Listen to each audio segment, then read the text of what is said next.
Bienvenue au Qatar. Suivez-moi, je vais vous expliquer comment vous pouvez trouver un travail, créer une entreprise ou investir au Qatar. On y va?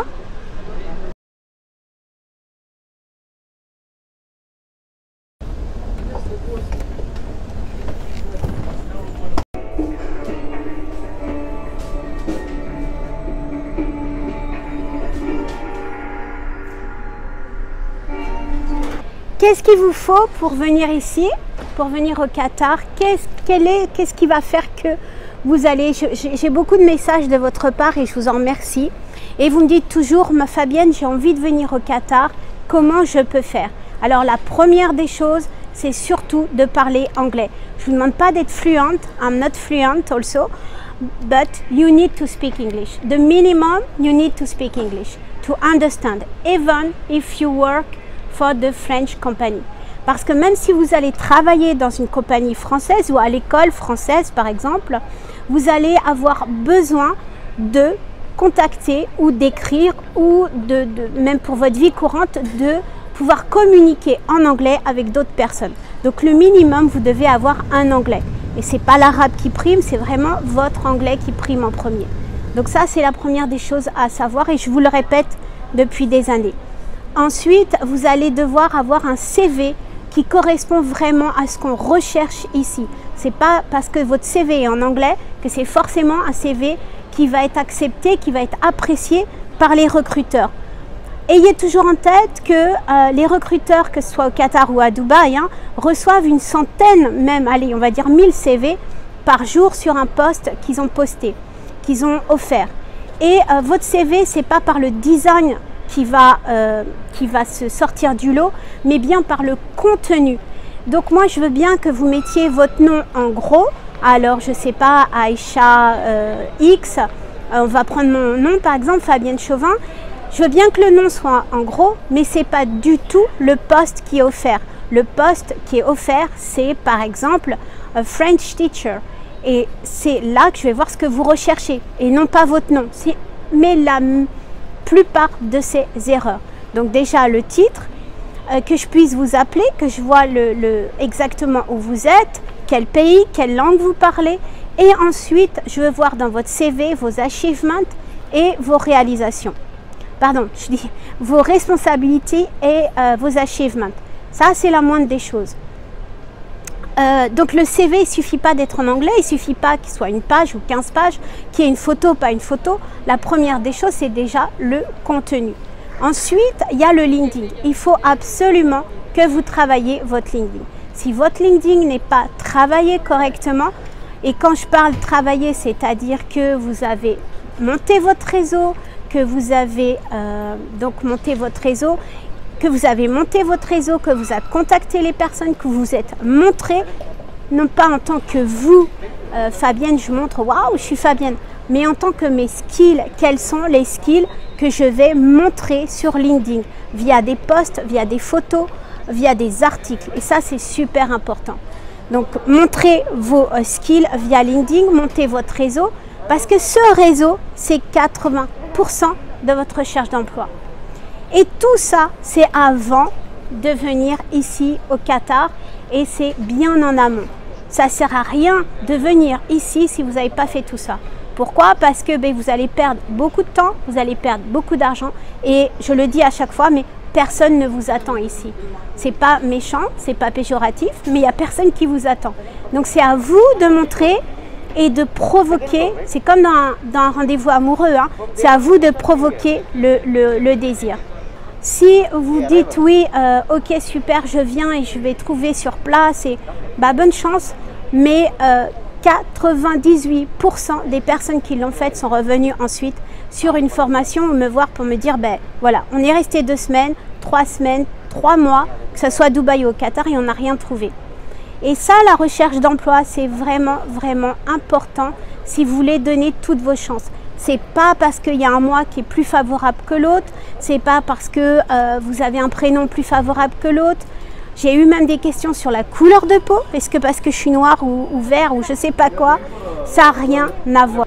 Donc le LinkedIn, c'est vraiment 80% de votre réussite sur votre recherche d'emploi. Ça, je le dis, je le dirai toujours. Et tout ça, bien sûr en sachant que vous parlez un minimum d'anglais. N'allez pas me dire que vous allez trouver un emploi en ne parlant pas anglais sur le Qatar ou que ce soit même sur Dubaï. Donc là, le minimum d'anglais, votre CV, votre LinkedIn, où vous allez trouver les offres, où vous allez les chercher, on en parle dans la formation, mais je peux vous dire que la plupart des offres seront sur votre mur, sur LinkedIn, ou bien sûr sur des plateformes comme Indeed. Bait, franchement, honnêtement, il vaut mieux éviter. Et bien sûr, des groupes Facebook. Et oui, même des groupes Facebook, on peut trouver un emploi au Qatar, comme Job Qatar, comme Emploi Qatar. Il y a des groupes spécialisés sur l'emploi au Qatar. Donc, il faut vraiment y participer, il faut vraiment vous montrer. Et encore une fois, quand vous recherchez un emploi, mes Frenchies, ne racontez pas votre vie et surtout, ne dites pas le fait que vous cherchez un emploi. Être sur un groupe Facebook en disant « je recherche et j'ai 15 ans d'expérience ». Ok, c'est super, c'est bien, mais ça, qu'est-ce que vous apportez dans le message que vous donnez? Qu'est-ce que vous apportez à l'entreprise? Moi, je vous vois, j'entends que vous avez 15 ans d'expérience, bah ok, très bien. Maintenant, j'ai un besoin à couvrir. Vous ne connaissez pas mon entreprise, vous ne savez pas mon besoin et donc vous ne m'apportez pas une solution. Et moi, ce que je recherche quand j'emploie un candidat, je me mets à la place d'un RH ou d'un CEO, quand j'ai besoin de voir un candidat qui va connaître mon entreprise et qui va surtout couvrir mon besoin. Donc, vous êtes par exemple dans le marketing, vous postulez pour Qatar Airways, puisqu'on est ici à l'aéroport du Qatar, de Doha. Eh bien, renseignez-vous un minimum sur l'entreprise, sur leurs besoins et sur les postes déjà qu'ils ont à offrir et surtout sur leur politique de recrutement. Alors oui, tout ça c'est un travail, mais je le dis depuis 15 ans. Rechercher un travail est un travail à plein temps. Et cette formation 6 Days for Action, c'est vraiment pour vous éviter de perdre tout ce temps à tester à droite, à gauche, d'essayer, d'envoyer son CV. Vous pouvez envoyer 10 000 CV, d'accord? Si vous n'avez pas ciblé la personne à qui vous envoyez, si vous n'avez pas ciblé l'emploi que vous ciblez, si vous n'avez pas connaissance de l'entreprise et du poste et des besoins à pourvoir sur les 1000 CV, vous n'aurez aucune réponse. C'est clair et net. Le but de trouver un travail, c'est d'abord et en premier de décrocher un entretien pour ensuite pouvoir négocier un contrat, un salaire, un package, etc. Ce n'est pas la France. Rechercher un emploi au Qatar, ce n'est absolument pas rechercher un emploi en France. Donc ça, c'est pour l'emploi. Sur la création d'entreprise, je l'ai déjà dit et je le redirai, on ne débarque pas ici au Qatar en se disant c'est comme à Dubaï, hop, je vais faire une entreprise en freelance. Ça n'existe pas ici au Qatar. Et enfin, pour l'investissement, vous êtes les bienvenus, mais ne pensez pas non plus que l'investissement va être sur un montant de 10 ou 15 000 euros. Il vous faut un minimum d'investissement, c'est-à-dire un volume conséquent à partir de 50 000 euros. Là, vous pouvez être pris au sérieux et venir, en tout cas, nous demander pour un investissement totalement propre. Alors, pour les musulmans, c'est totalement halal, sans riba. Et pour avoir un investissement qui va fructifier et qui va vous redonner quelque chose. Avec cet investissement, vous pouvez ou pas prétendre à un visa. Pour l'investissement, faites-nous confiance. Vous nous contactez, vous recevrez ce qu'on appelle une forme, un formulaire que vous remplissez et on va pouvoir vous contacter selon votre projet, selon ce que vous avez envie de faire.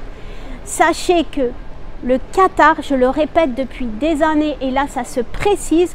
Écoutez mes autres vidéos, vous allez voir que depuis déjà 4-5 ans, je disais que le Qatar allait être, ça allait boomer, ça allait être un pays en forte croissance.